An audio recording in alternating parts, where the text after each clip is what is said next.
Welcome back to Bombastic Nation and Ting and Ting and Ting. I'm Mr. Giant and I'm back with some more vibes for all you. Yeah. And I know you all are wondering, you're all out there wondering, why you have on this Santa hat? What's going on and Ting? I'm sitting here looking like a giant chocolate Santa Claus. Well, I've always been interested in Christmases in other cultures. And this one that I'm going to watch here is called Rick Steves' European Christmas. So we're going to see what Christmas is like in Europe. This one is kind of long, so I ain't going to talk too much. Let's go ahead and YouTube and simmer. See what Christmas in Europe is like. Hi, I'm Rick Steves, and it's Christmas time in Europe. From manger scenes to mistletoe, from Norway to Rome, we're celebrating all over the continent. Bon Natale, Fröhliche Weihnachten, Joyeux Noël, Merry Christmas, and thanks for joining us.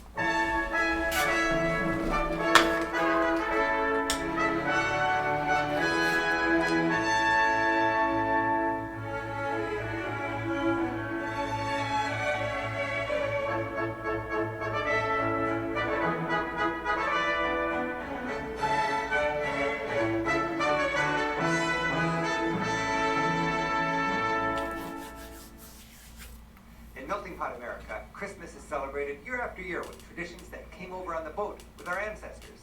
In this holiday special, we're traveling back to the old country, to places of rich variety and deep roots.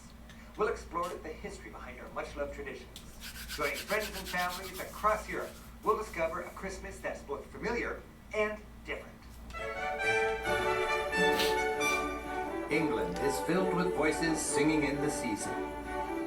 The short days around the solstice bring Norwegians out to celebrate the light of Christmas. Families, friends, and food are the centerpiece of the French Noel. An angelic Christmas presence fills Germany and Austria with magical wonder. Italy reveals the sacred nature of the season, from its countryside to its holiest shrines.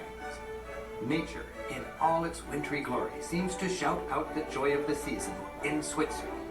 And every year, Christmas is celebrated with family, including my own, as together, Europe remembers the quiet night that holiest family came to be.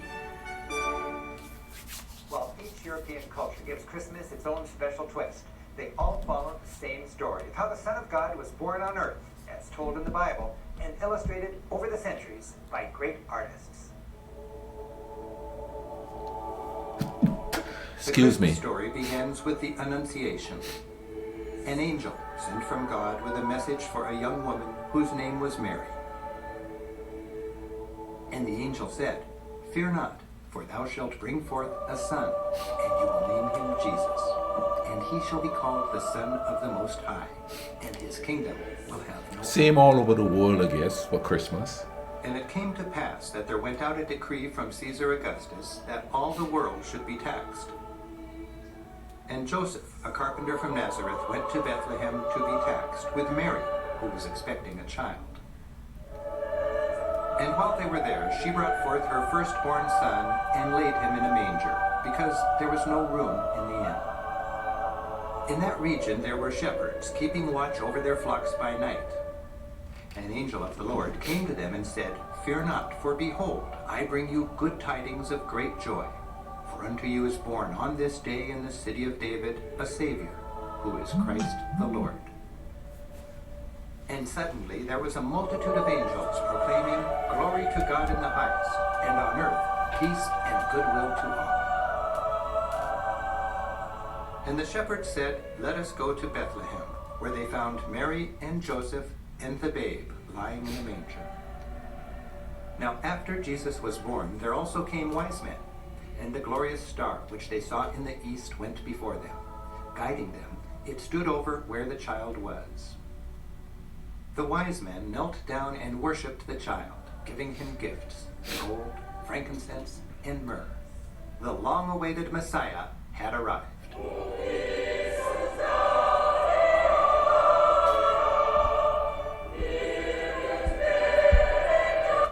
Question about that. I don't think I've ever heard a story of how the wise men found out. Were they informed by God that his son was born there? I think I heard that somewhere, but let me know in the comment section to affirm that they got a word from God that his son was born in a manger in Bethlehem. Because I'm not sure. I was raised Catholic, and I'm quite sure at some point I've heard the story. But I stopped going to church so long ago. I don't even remember being in church much anymore. But let's keep going with this year. That's just a question I have there. Hit me up in the comment section. Tell me about it. You Christmas historians.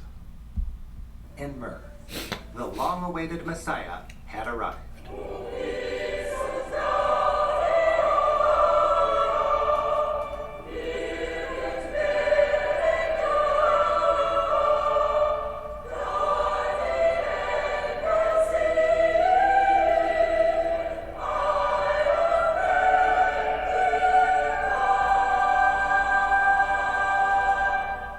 This is the story that Christians have celebrated through the ages. We don't Look really at all know the on which day all the decorations in the Historians background. argue it was likely in the spring, as shepherds were tending their flocks. But in the 4th century, a pope declared December 25th to be the official birthday of Jesus. Why that date? Well, Christianity was newly legal in the Roman Empire, and the clever pope figured it would be smart if the biggest Christian festival coincided with the biggest pagan one, winter solstice. And throughout the land, people, Christians celebrating the birth of the sun, and pagans celebrating the return of the sun, have been rejoicing ever since. For scenes straight out of a box of old-fashioned Christmas cards, we head to England, to the city of Bath. Here in the heart of the old town, near the magnificent medieval abbey, Bath hosts an annual Christmas market. I'd like to go there. I really do. On Christmas.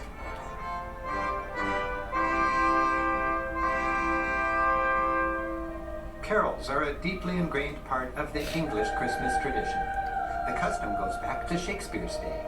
Today, young and old sing their way through the season. Here, the Bath Abbey choir of boys and men are performing a carol concert by candlelight.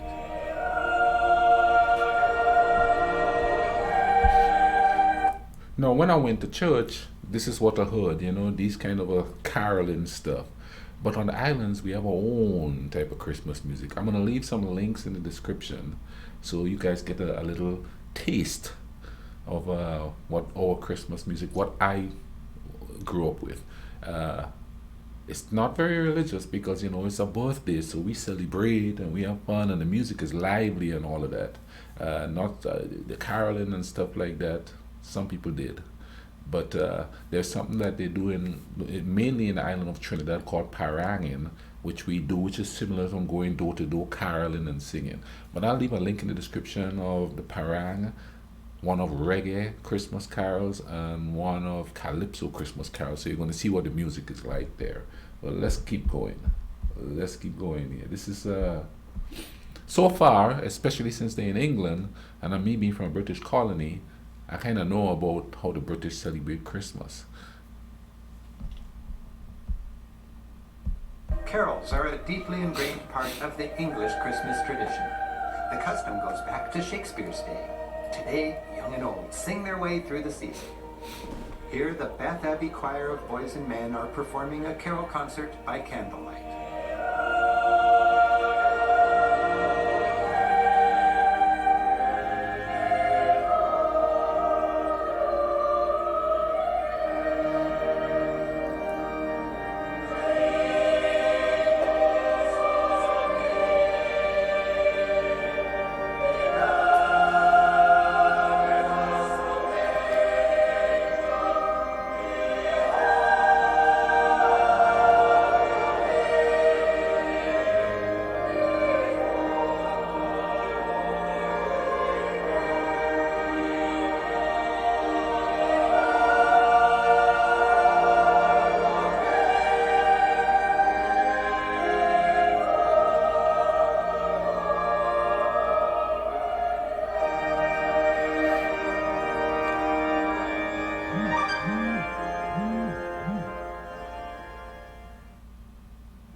as is the case just about anywhere, it's in the countryside that families celebrate Christmas in the most down-to-earth style.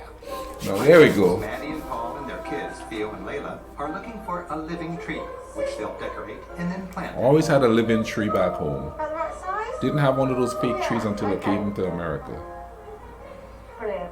I like it. It's a new twist on an old tradition, with a wink to the nature-worshipping pagans who once haunted these parts. Oh, wow. Did not know that. Decorating with greens goes back to the Druids who adorned their temples with swags of evergreen. For pagans, living greens in the dead of winter represented the persistence of life. And for Christians, evergreens are a reminder of the gift of everlasting life. During this hectic season, getting together to bake Christmas goodies while the little ones decorate edible ornaments did that too, is a fine man. way for busy mums to enjoy Tropical some time. for stuff. Maddie's recipe for mince pies harkens back to the days of Henry VIII. Back then, the dried fruits, spices, and shredded meat for the filling were so expensive that only the wealthy could afford to make a mince pie. According to tradition, 12 pies should be eaten during the 12 days of Christmas to ensure good luck each month of the coming year. But it's the Christmas pudding that's the real centerpiece of a traditional English holiday meal. Now bring us a figgy pudding. Now bring us a figgy pudding. Some figgy pudding. So bring some out here. Put this one up here. Yeah.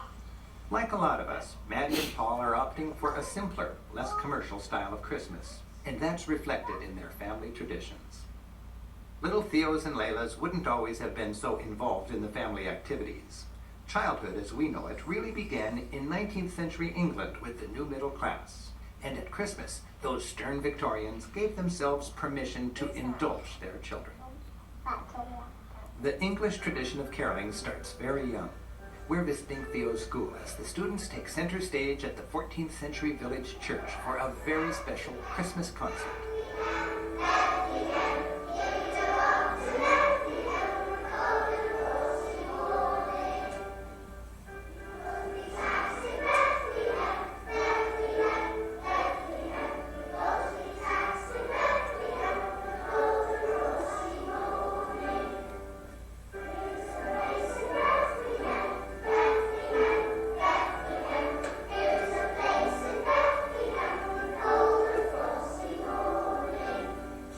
It's just giving me a little Christmas feeling there, I'm telling you.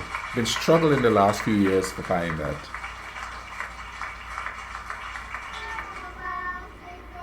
Christmas is drawing near, and tonight, these lucky kids are taking a train through the woods to meet Santa, or, as the English know him, Father Christmas. Come on in now. Now come on in and stand just...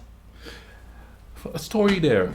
I didn't know he was called Santa Claus until I was like, what, 9 or 10? Because my mom always referred to him as Father Christmas. I think it was I want to say the Sesame Street thing, but that was before Sesame Street. I think the watching of American movies and stuff is where I started to hear the Santa Claus stuff. But from a kid, he was always called Father Christmas. Another thing too is we didn't have presents under the tree.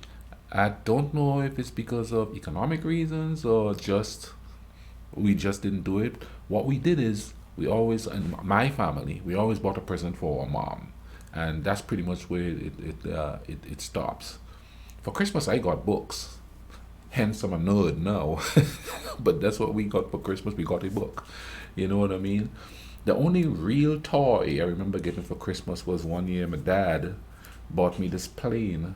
Both me and my brother, this big battery-operated plane. And it lit up.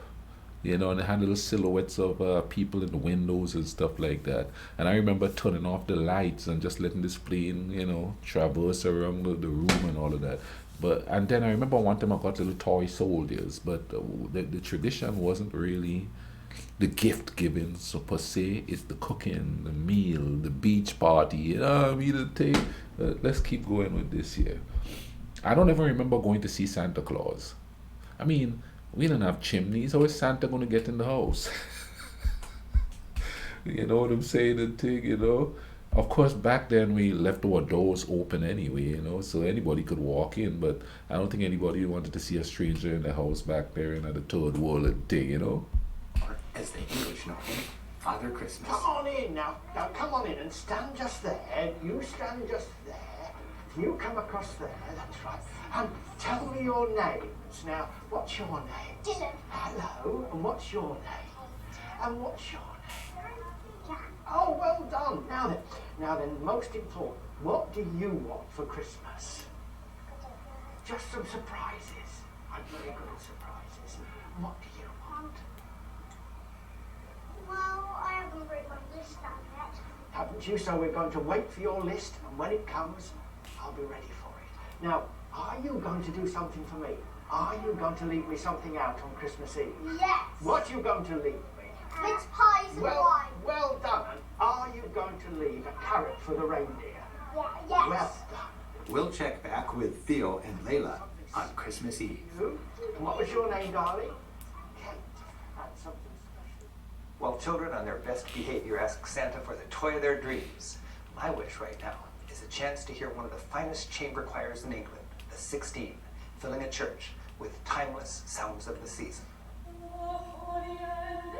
There's a lot of church vibes going on.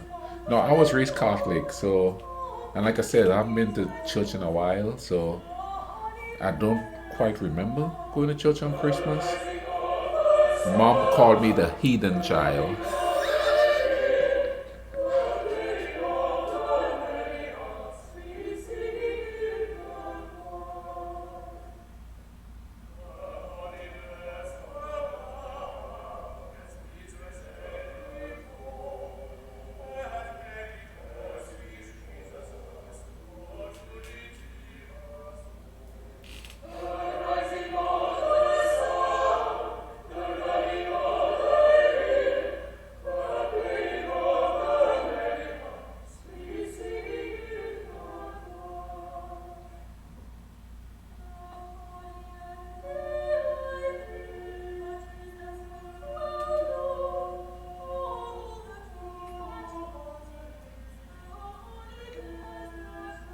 It seems like the Christmas on the island is more colorful than this one.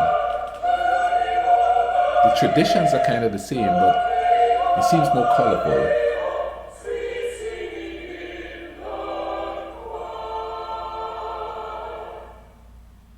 Leaving the tranquility of the English countryside behind, London offers Christmas fun fit for a queen and streets twinkling with joy. Now there we go. Look at all them decorations. Ooh-wee.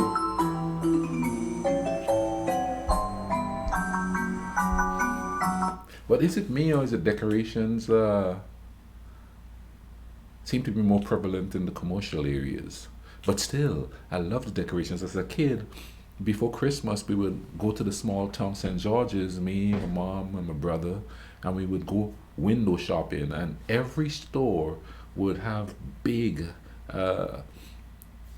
designs of Christmas stuff and all of that, you know. Huggins, Hubbards. No, I don't even know. I think Huggins is still in business, but Hubbards, I'm not sure. But I mean, they would have these elaborate displays and stuff like that, you know what I mean? Of course, the highlight of the night was getting ice cream, but it was real colorful lights everywhere and all of that, you know. So, you know.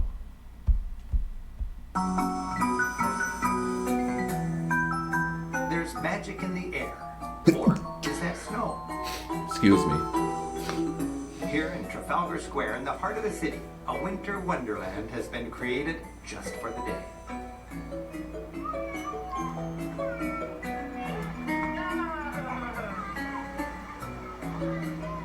It's a lovely snowy day, isn't it?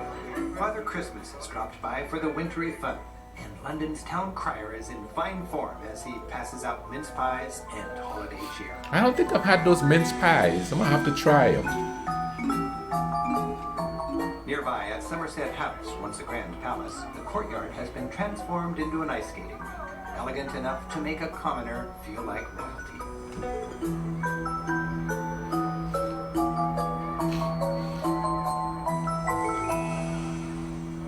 I wouldn't mind trying ice skating, but 7 feet is a long way to At fall. Covent Garden, shoppers can find classic toys for tots at Benjamin Pollock's famous toy shop, in business since the 1880s. Wow.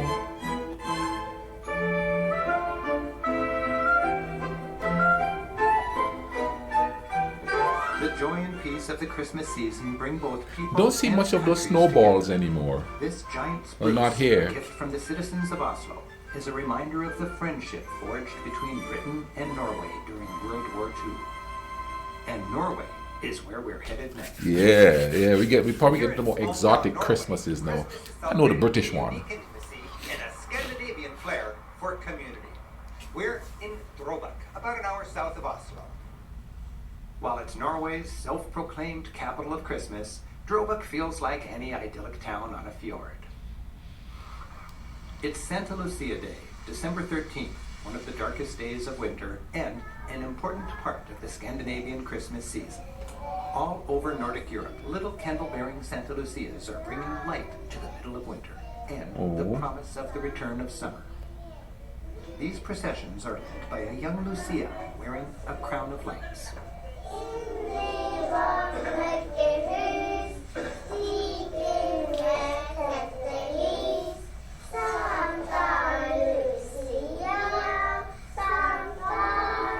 Lucia.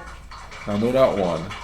This home has housed widows and seniors for over 200 years, and today the kindergartners are bringing on the light in more ways than one. The children have baked the traditional Santa Lucia saffron buns, the same ones these seniors baked when they were kindergartners. Taking their cue from Santa Lucia, Norwegians cozy in their homes, brighten their long dark winters with lots of candles, white lights, you'll never see a colored one, and lots of greenery. I could hang with that. In Norway, as in the rest of Europe, pagan symbols, like the evergreen tree, survived disguised as Christmas traditions. The same's true with this sprig of mistletoe. In Scandinavia, it's associated with the Viking goddess of love. For Celtic people, it was a sacred plant. They used it to heal the sick and enhance fertility. For most of us, it's just a handy excuse to steal a little Christmas kiss. I ain't never had nobody The kiss me on Norwegian no spirit of mistletoe Christmas before. extends even to the departed. Candles flicker in graveyards as families remember lost loved ones. And all over Norway, communities gather together in churches just like this, as choirs cap Santa Lucia Day with a concert.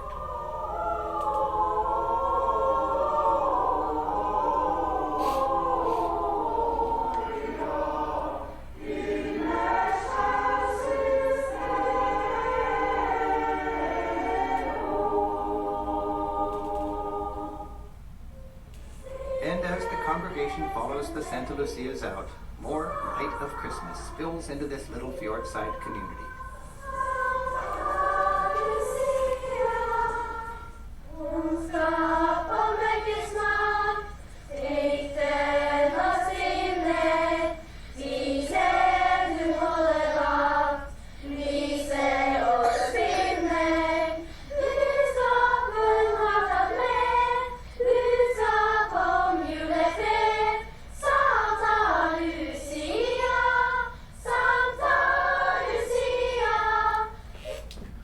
A common theme across cultures is a legendary gift giver, not always fat and jolly, who kids butter up with treats. While I grew up leaving Santa Claus milk and cookies by the fireplace, the kids here leave a bowl of porridge out by the barn for the Yulenisa. These mischievous elves from the forest visit each Christmas not on reindeer, but with a horse, pig, and mouse entourage, and a bag of gifts. Every good child knows the Yulenisse is coming with an exciting reward. Just up the fjord, Norway's capital, Oslo, celebrates Christmas with a more urban charm. Streets are decorated. Locals not ready to rely on the Yulenisse are out shopping. And good cheer is abundant. Where I am here, I live in a small town called Huntington, West Virginia. The very first Christmas I was here back in 1988, this little town, because I pretty much lived in the little town, was lit up. Every store had decorations and everything, and over the years it just got less and less and less, and for a while there nothing. No, there's just a little sprinkle here and there. In order, yeah, okay, I live in Huntington, it's West Virginia. On the other side there, I could actually see Ohio if I go 2 blocks over. That's another state. Just over there, they have a park that's lit up with Christmas lights and stuff like that. And just across the border to the other side, there's Kentucky, and that small town called Ashland, and they have lights all over the place around there. They have an area where they light up. Where I am here, it's nothing, man. Like very little. I think that's one of the things where I don't have the Christmas. I haven't had the Christmas spirit in a while. Of course, too, of late, it's become political where everybody's like, it's the fight against Christmas. You can't say Merry Christmas anymore, and it's the war on Christmas and the war on Christmas, which takes away the peace on earth, goodwill to men kind of feeling I used to get from Christmas, because now it's adversary, So I just wish they would, the university that I graduated from is right, it's like 3 blocks up the street. They already have a huge Christmas tree up with lights on it. I saw it yesterday. It was pretty. But not much Christmas decorations here at all. Even the stores. I worked at a toy store for years, and for the first few years, they would decorate the toy store. The last couple of years I worked there, they did nothing. They just put out the Christmas stuff. Then the day after Christmas, yank it down. There was no decorations, no Christmas tree, no nothing. There was no feeling of Christmas anymore. But I'm gonna get it this year. I'm gonna get that Christmas feeling and spirit. That's why I'm watching this, and I hope you guys get a little Christmas feeling from this with me too. Yeah. Every good child knows the Yulenis is coming with an exciting reward. Just up the fjord, Norway's capital, Oslo, celebrates Christmas with a more urban charm. Streets are decorated. Locals not ready to rely on the Yulenissa are out shopping. And good cheer is abundant. Christmas in Oslo feels low-key. You'll find it best not on the streets or in the malls, but in the homes, with friends, and in music. That's kind of like the island. The city's oldest church, the old Upper Church, which dates back to the 12th We century, do the streets hosts the and the Norwegian homes, Girls Choir all that for cooking an and stuff. Advent concert.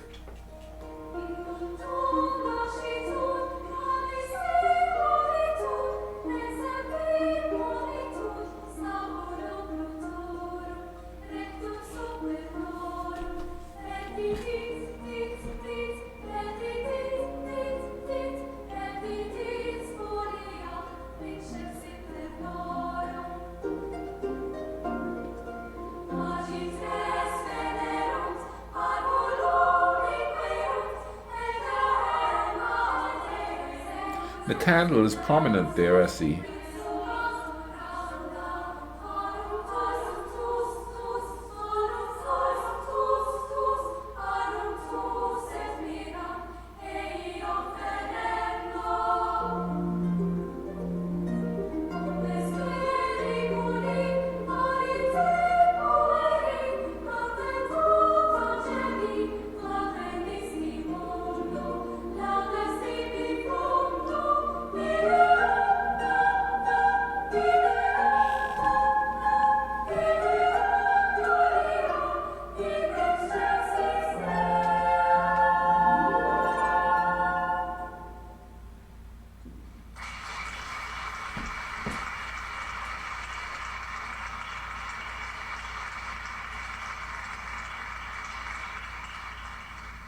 We'll check back with the Santa Lucias and the Yulenissa later. And while Norway awaits the return of the sun, further south, Paris creates... Alright, let's see what Paris have to offer. Ooh, I know there's some lights and pageantry in that bad boy. For its incandescent energy and effervescent culture. In the dark of winter, the city's best-loved icon, the Eiffel Tower, brilliantly heralds this happy season. By night, Paris's biggest department stores dress up the streets. Printemps is pretty, and the Galerie Lafayette has woven an exquisite embroidery of lights. Yeah. And all along the Champs-Élysées, it's a festive forest of 2,000 twinkling trees. Now that's lighting it up for Christmas. By day, The signs of Christmas are more subtle, but can be found everywhere. The best dressed trees are seen here in the Pompidou Center. Where else but in Paris will you find avant-garde Christmas trees making a fashion statement? With visions of Versace dancing in their heads, inspired fashionistas can bundle up their wish lists and head to the designer boutiques on the Rue Royale. Christmas in Paris is elegantly understated, and the city yields unexpected moments. Turn a corner and you just might find yourself in a stylish arcade, all wrapped up in red. Ooh, yeah. Busy Parisian shoppers fuel up on the city's street food. Steamy crepes and hot roasted chestnuts. Ooh. And neighborhood brasseries are full of friends, slurping fresh oysters rushed in from the Brittany coast.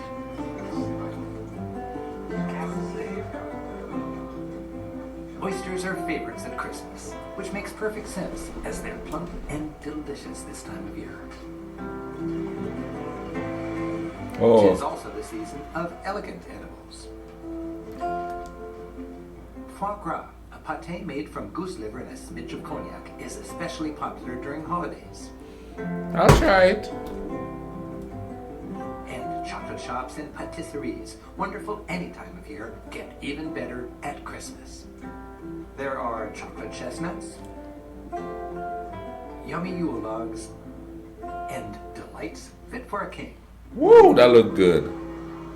Man, they make me hungry with that little portion Rolls there. out the magic carpet for children. French families from all over the country rendezvous at the windows of the grand department stores. Displays are specially designed to enchant the little ones. Kind of similar to how it was And with me as a stools kid. provided by thoughtful stores make sure that We used to be a even French the colony tiniest too, tot so- enjoys a good view.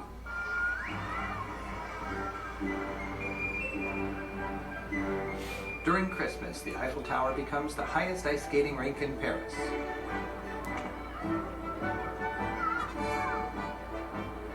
Kids ride ponies at Luxembourg Gardens. And the city's magical Ménage de Noël, the carousels of Christmas, spin memories.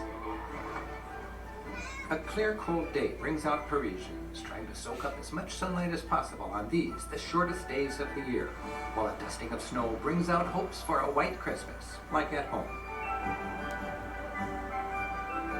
Whether you're young or just young at heart, Christmas in Paris is the stuff of dreams. Okay, so far Paris seems to be a little Paris bit is a more grande dame festive. strutting her Christmas finery. Then Burgundy, where we're heading next, is her pious country cousin. Burgundy lies in the quiet, religious heart of this mostly secular nation. France's most venerable abbeys are here, and their spirit seems to animate the small villages throughout the region. Ancient I traditions like how they're survive going from comfortably city here. to small village. This 13th century That's a good abbey idea. resonates with the rich sounds of the French group Fanima, singing medieval carols just as they were sung centuries ago. Oh wow.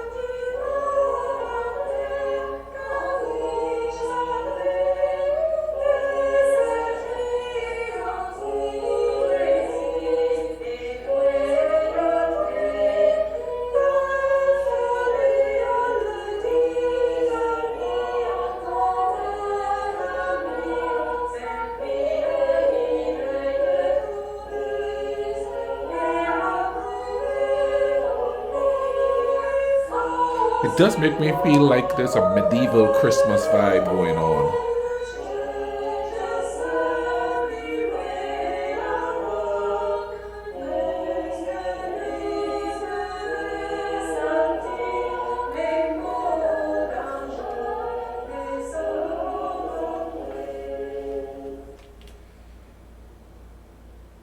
A sense of community runs strong in rural France, and it expresses itself in simple rituals shared by families and friends.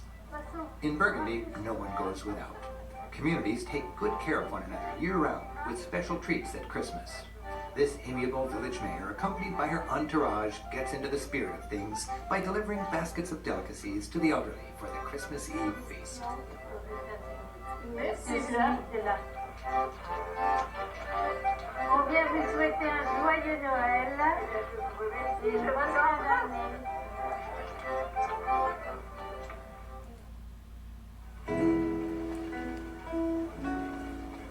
Oh, the market. This morning, my friends, the Bertaludes, are shopping for seasonal fare at the Saturday market.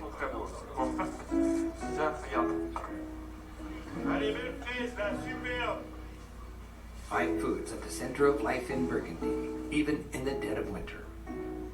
Right about now, You don't really see places like this. I mean, they have what you call flea markets here, but Delphine and Emmanuel prepare for the grandest culinary event of the year.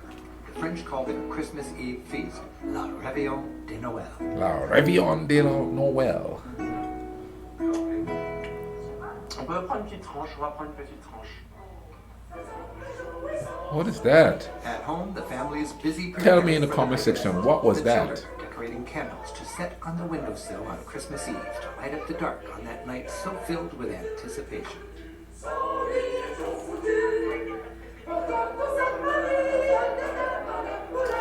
We did a lot of Christmas tree decorating. We put balloons on ours when I was a kid. In the kitchen, Delphine slices her foie gras. Then devotes herself to the centerpiece of the Réveillon, filet of beef wrapped in brioche. Stretching the pastry is a two-person job. After generously grating local truffles, the beef is tenderly wrapped and ready for the oven. I don't eat beef, but And there's still the serious business of oh selecting yeah, the perfect wine from the cellar.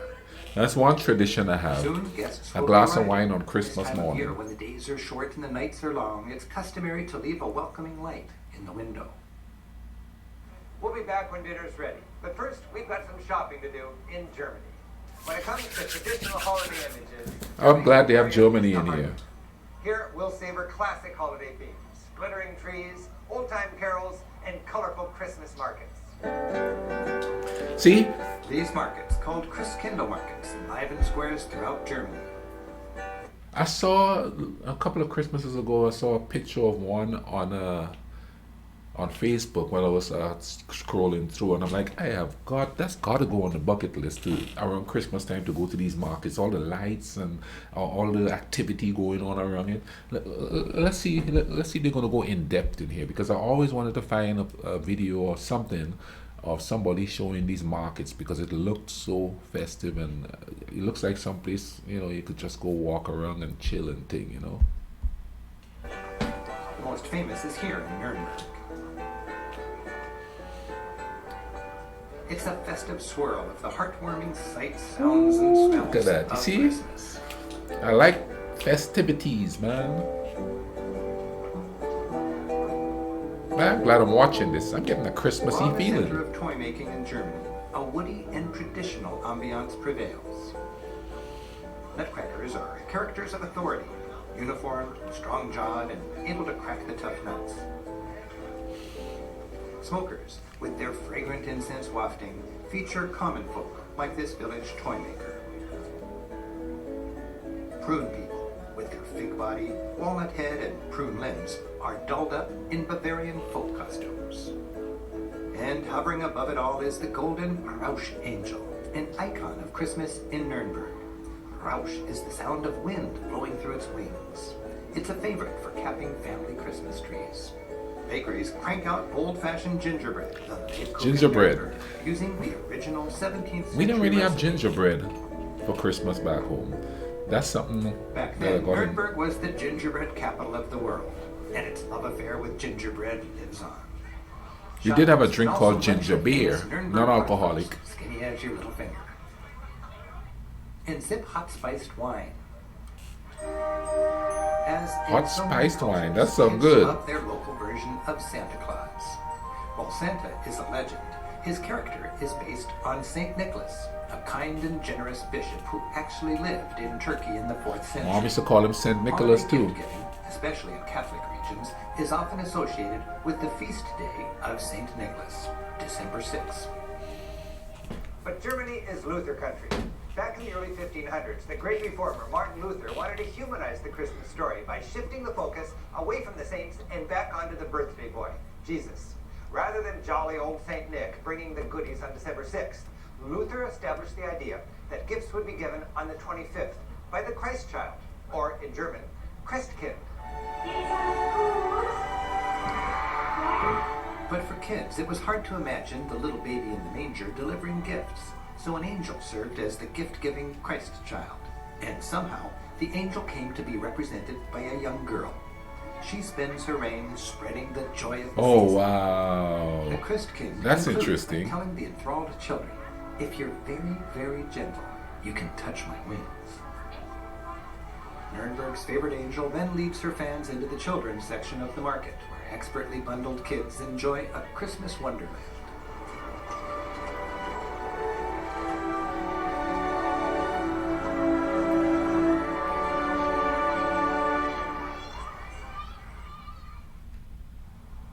Now we cross the border into Austria, to the town that to me always feels like Christmas, Salzburg. With its old town gathered under its formidable castle, Salzburg celebrates the holidays with an alpine elegance. Man, that place is gorgeous. Christmassy shopping lanes delight browsers.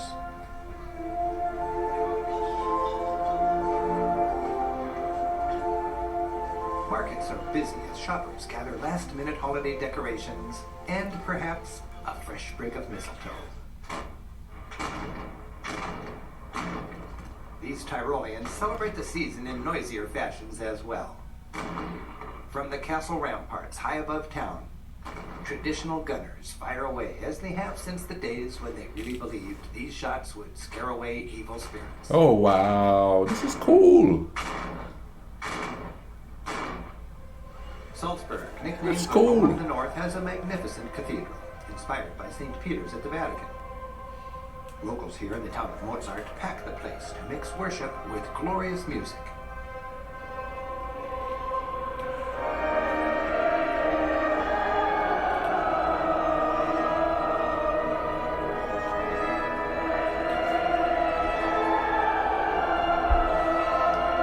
You know, churches here aren't this spectacular. They just have a wooden thing and, you know, a podium, not really an altar. But they take pride in the churches, man. You know, it's like all these mosaics and ornate architecture and stuff like that. It's really cool to go watch. The church I went to was the St. George's Catholic Church, Roman Catholic Church, and it's an old church, you know, it's got a steeple and everything with the bell that you pull on it and stuff like that. So it was really kind of old-fashioned looking like, but with a third world sort of twist to it, you know what I mean? But even it had its nice decor, you know what I mean? It wasn't just like plain and pack people in like sardines or nothing like that.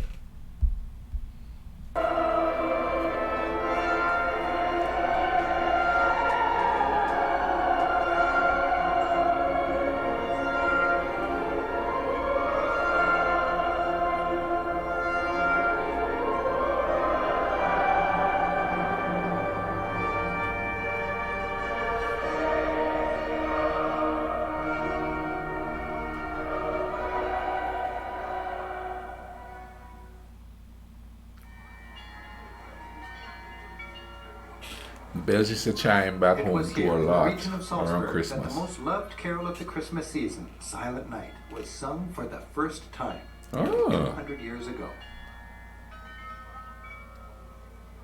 According to legend, a local priest went out one Christmas night to bless a newborn baby. As he walked home in the snow, he was so moved by the stillness of the starlit and holy night that he wrote a poem about it. He gave the poem to Franz Gruber, the organist in his church, who composed a simple tune. On Christmas Eve, 1818, the carol was sung for the first time, accompanied only by a guitar.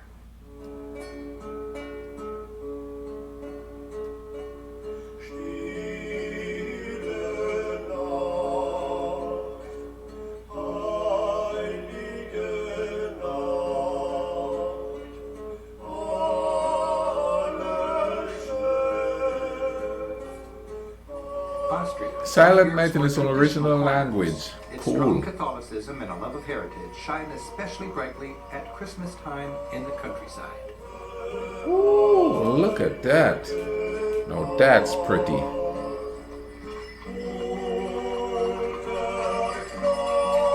I'm still a beach person though, but that's pretty.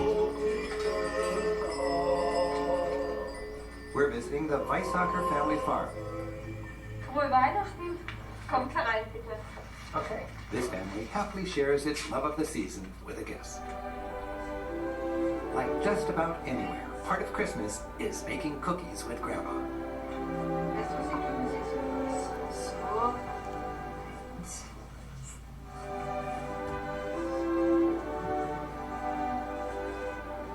More unique to Austria is this ritual in which the dad blesses the home with incense as his daughter follows with holy water. Huh. The prayer is for a healthy and happy new year.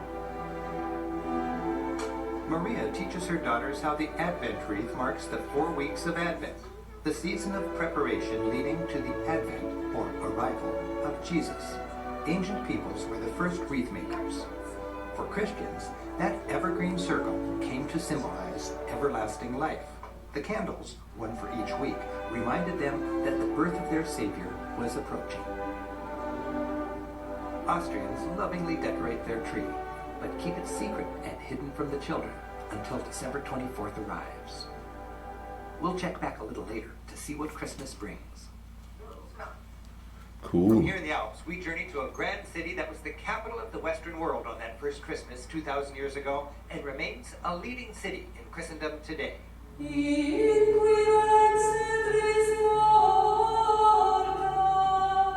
Rome.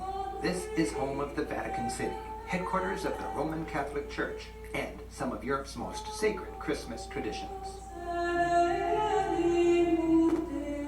For centuries, pilgrims have hiked from all over Christendom to this great city. Domes and ancient obelisks still serve as markers, lacing together relics and sacred stops, including the tomb of St. Peter, marked by the greatest dome anywhere. And through the ages, pilgrims have stopped here at the Basilica of Santa Maria Majori. The faithful believe the original planks from Jesus' crib are in this ornate container. And here, in the capital of Catholicism, each Christmas, lovingly constructed manger scenes called presepi pop up all over town. St. Francis of Assisi is credited with assembling the first manger scene in 1223. He used it as a tool to teach people the story of the first Christmas. Since then, in the creative teaching style of St. Francis, manger scenes often put Bethlehem in a local context. Instead of the Middle East, Italians had long set the Holy Family right here, in Italian settings. St. Francis knew that by putting Jesus in a place people would recognize, their own neighborhood, the faithful could relate more easily to the story of his birth. I did not know this. This is wild.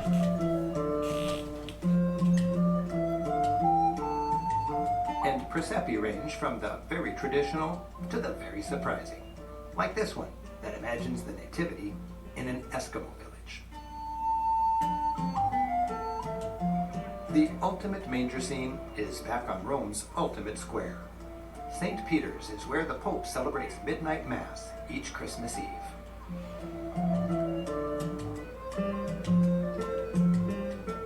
For Roman families, there are more than just manger scenes to see.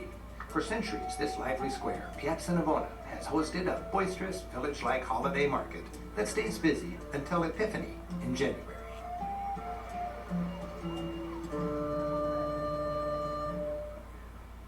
The Christmas season in Europe stretches Imagine from being a well kid over a month, walking through not that, to man. maximize shopping days, but to fit in the season's many holy days. Advent starts 4 Sundays before Christmas Eve. Then comes the Feast of St. Nicholas on December 6th. St. Lucia Day is on the 13th, and Europeans don't wrap things up on the 25th. The 12 days of Christmas stretch from the 25th through January 6th. That's Epiphany, the day the three kings finally delivered the gifts. In Italy, on Epiphany, La Befana, a popular Christmas witch, flies over the rooftops, filling children's stocking with candy or coal. Between visiting their manger scenes and Christmas witches, many Italians are shopping for their big Christmas Eve dinner. When it comes to a festa, Italians like to buy fresh and local, and lucky Romans enjoy an abundance of farmers' markets. La Vigilia, the traditional Christmas Eve dinner, calls for all the trimmings. Here in Rome, that's lots of veggies and a nice big female eel.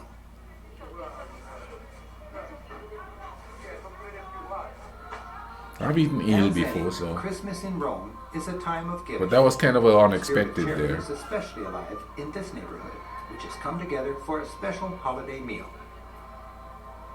At the Church of Santa Maria in Trastevere, tables have replaced pews, and the poor are enjoying a feast prepared and served by the community. It's a joyful occasion, and by all accounts, those doing the giving feel as blessed as those they feed. Countryside vibe.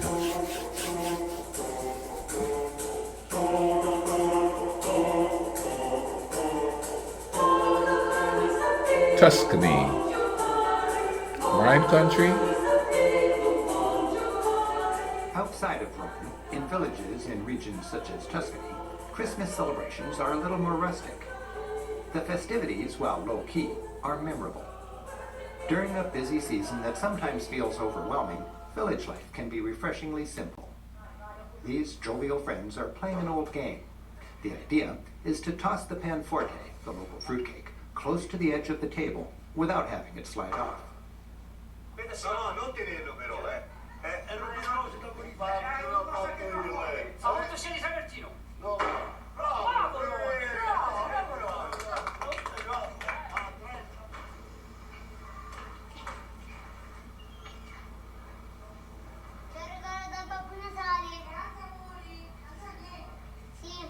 These children are flip-flopping the gift-giving tradition.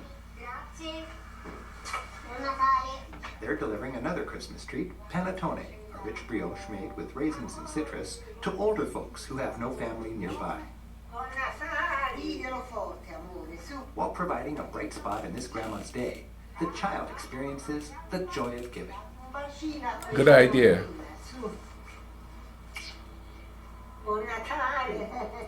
And today, the children have another important errand. It's time to post their letters to Babbo Natale, the Italian version of Santa Claus.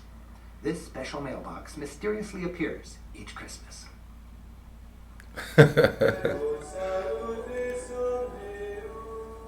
Sacred music and prayer infuse this tranquil landscape.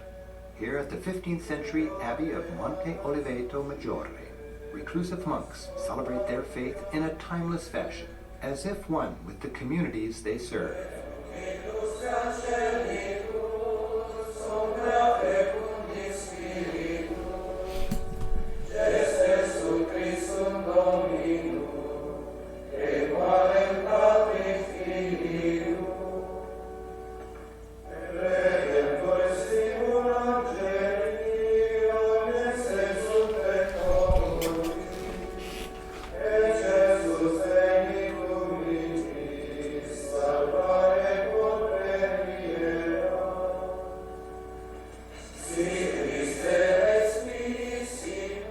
And in this town, the people are doing a dress rehearsal for a Presepio Vivente, or living nativity. On Christmas Eve, in this simple cloister, they'll recreate the town of Bethlehem on that holiest of nights. Wow.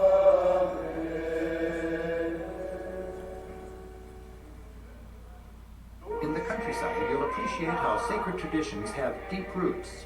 Here in this medieval Tuscan hill town, villagers stack neat pyramids of wood for great bonfires. The lighting of the fires is a signal to villagers dressed as shepherds to come and sing old carols. So everybody's got their own little traditions that they upkeep. That's so cool. It's a reminder that through the ages, Italy's humble shepherds entertained the faithful as they gathered by fires to warm themselves and await the arrival of Christmas. I wonder how many Christmas traditions have been forgotten with industrialization. rich history, magnificent manger scenes, and grand churches, the spirit of Christmas can be experienced everywhere in Europe. High in Switzerland, where the churches are small and villages huddle on towering peaks, the mighty Alps seem to shout the glory of God. Alps, man. Here, Christmas fills a wintry wonderland with good cheer. In these villages, traditions are strong.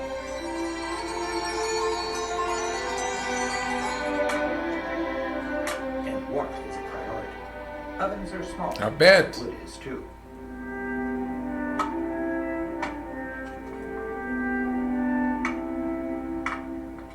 My family has arrived for a Swiss Alps Christmas.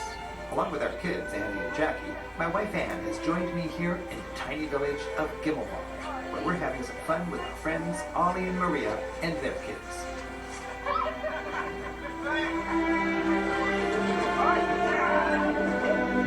Yeah, I wouldn't mind visiting. It's beautiful. Snow is beautiful, man.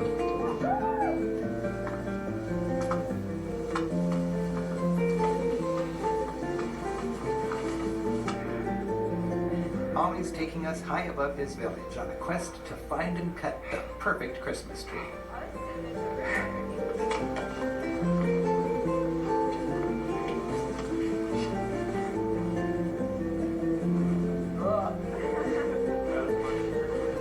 What do you think? I like it a lot. Yeah, this is a good tree. I think we should cut it.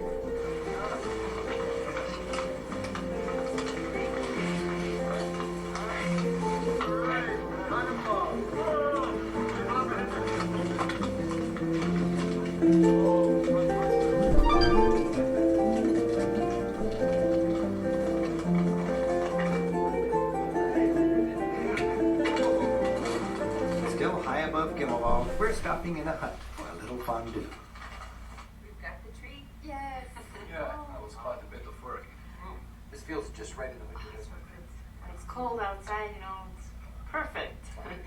Figurgegel means fondue is good und gibt a gute Laune, and it means in English fondue is delicious and gives a good mood. So if you have a party, you know that it's going to be... Yes, everybody knows what Figurgegel means. If there's fondue, it'll be a good ambience. Yes. It's impossible not to linger in this cozy setting.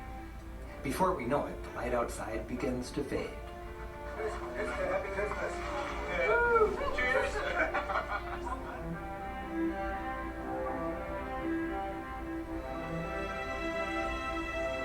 As the sun sets, we've got our tree and take an unforgettable ride home to Gimmelwald. Oh man, that looks like fun.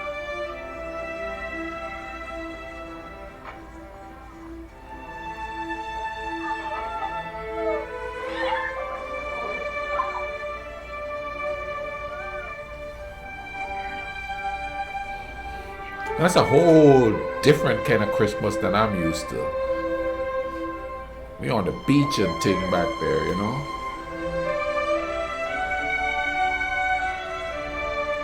Don't even have snow for Christmas here.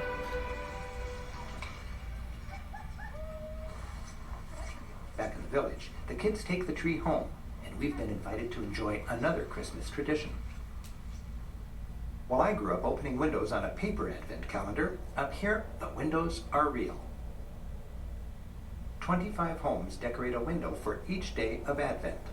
The sense of anticipation is the same as, day by day, Christmas approaches.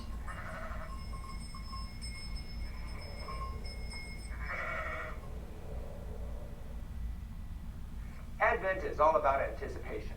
And for the kids, much of that anticipation is about presents, rewards for being not naughty, but nice. And as we've seen throughout Europe, each culture seems to have its own version of Santa Claus, who serves parents by providing children incentives for good behavior. Here in the Alps, it's Samichlaus, that's Swiss German for St. Nicholas, and his sidekick, Smoochly. My son, Andy, is playing Samichlaus this year. Ollie's son, Sven, is playing Smoochly, and the donkey is playing himself. Each year, Gimmelwald's children anticipate a visit from this dynamic Christmas duo. Samichlaus surprises the children and checks in his ledger to see if they've been doing their chores. Have you been feeding the cows lately? As Kerkvoort did it. Then he might ask for a song or a poem. Sing. What would you like to sing? Kennt mit seinem Segel ein in jedes Haus, geht auf allen Wegen mit uns ein und aus. And the performance is always followed by a treat from his big bag of gifts. Well, hope you have a Merry Christmas. Frohe Weihnachten. See you next year. Adieu. Bye. Mission accomplished, and it's time for dinner. Back home, Grandma and Grandpa have joined the gang as we settle into a classic Swiss Christmas Eve. After dinner, both our families gather in the living room. Lighting the candles is a treat our children will always remember.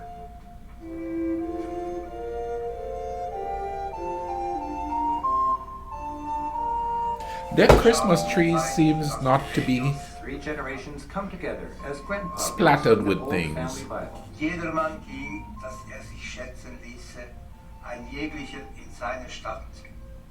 Da machte sich auch auf Josef aus Galiläa, aus der Stadt Nazareth, in das jüdische Land, zur Stadt David, die da heißt Bethlehem. The evenings capped off with the sharing of gifts.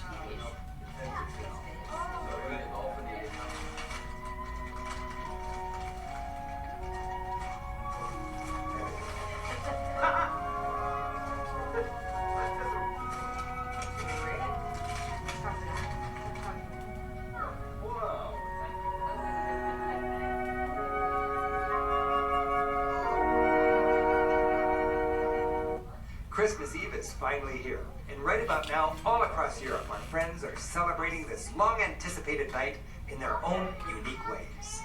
Down the chimney St. Nicholas came with a bound. In England, the family snuggles together, anticipating the arrival of Father Christmas. The little old driver said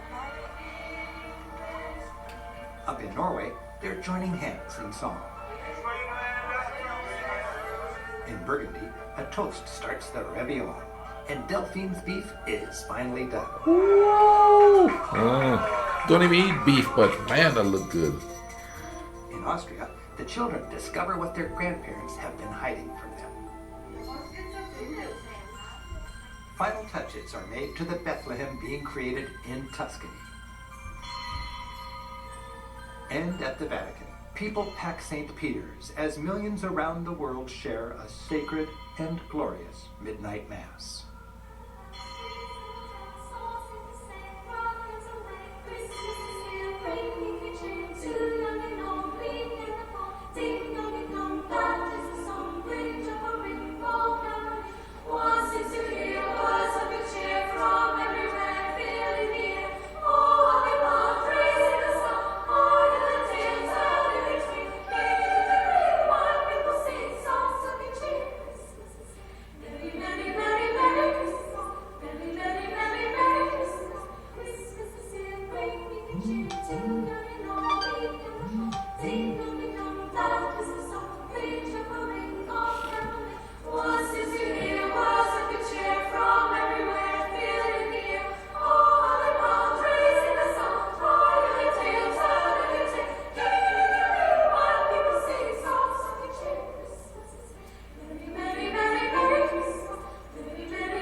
And as Christmas Day dawns, a joyful chorus heralds the birth of Jesus. I remember the Christmas bells as a kid. But that was when we lived in the city, because there wasn't any churches with Christmas bells where we live in the southern tip of the island.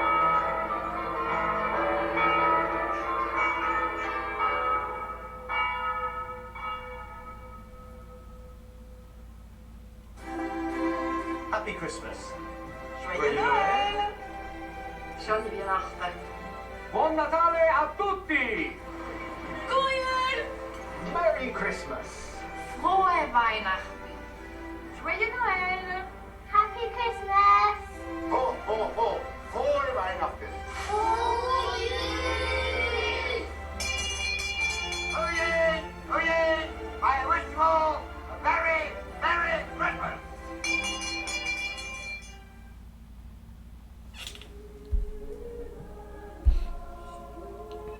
I thoroughly enjoyed that.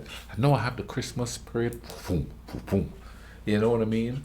Uh, we do have something we do on Christmas, or we bake on Christmas.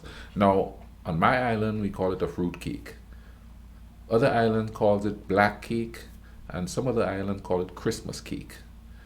But that's the one of the main desserts cooked there. Of course, you have the ham and the macaroni and cheese, and all of the other type of tropical type dishes that you cook around Christmas time. The kalaloo with pepper and you know what I mean and thing. But it's amazing how people celebrate it differently, slightly differently, but with one main theme to the whole thing, and how they incorporate their traditions and stuff into Christmas. You know what I mean? Like how in the Alps you have Santa Claus and his helper, whereas here we have Santa Claus and his helpers, and then other parts you have little people. You know what I mean? And not little people as in little people, but like elves or whatever. That symbolizes Christmas and gift giving and stuff like that for kids. But I'm gonna get a Christmas feeling this year. I haven't felt it in a while. If you notice, you see the colors changing. I got Christmas sort of lights around. You know what I mean and thing. I'm trying a thing. You know what I mean. But anyway, man, I ain't gonna talk too long. This is a relatively long video. I hope you guys having a great day. I hope your Christmas is shaping up nicely and thing. And remember to take care of each other, alright? Cool runnings.